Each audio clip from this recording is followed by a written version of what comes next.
Mark, isa pa, no, kapag pinag-uusapan yung Magnolia sa social media, isa sa parating binibring up ng mga tao is yung possibility ng return ni James Yap o baka daw mag-retire siya sa Magnolia franchise. Ikaw, nakaging kakampi mo na siya before. Kung sakaling bumalik si James Yap, naniniwala ka ba na malaki pa yung impact na kaya niyang dalhin sa koponan? And ano yung tingin mo magiging adjustments?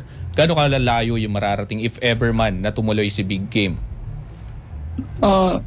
James naman, Big James eh. Alam mo naman yung player na yun eh. Makita mo na si James kung ano yung capable niya sa laro. Kasi tested na yun eh.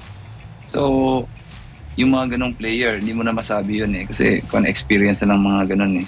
Kita mo sila, Pingris nga naglalaro pa rin, di ba? Sa edad nila, high level basketball pa rin. So, kung mapunta siya sa amin, eh, maganda kung makuan kasi nasa management naman yan eh. Kung ano yung kanila, wala na sa amin yan. So yun lang naman yung kuan namin doon. Kasi hindi naman din control kung anong tatakbuhin ng team. Pero sa ngayon eh marami ka pa yung player hanggang ngayon, sobra kami ngayon sa guards ngayon. Parang loaded na kami. So parang kumpleto lahat ng players. So hopefully na makapag-retire din siya sa team kasi nga yan na yun, nakilala yung Big James, parang Alvin Patrimonio na rin yan. Yan yung mga GOAT dyan sa team na yan. Yan na yung naabutan ko rin dyan sa team.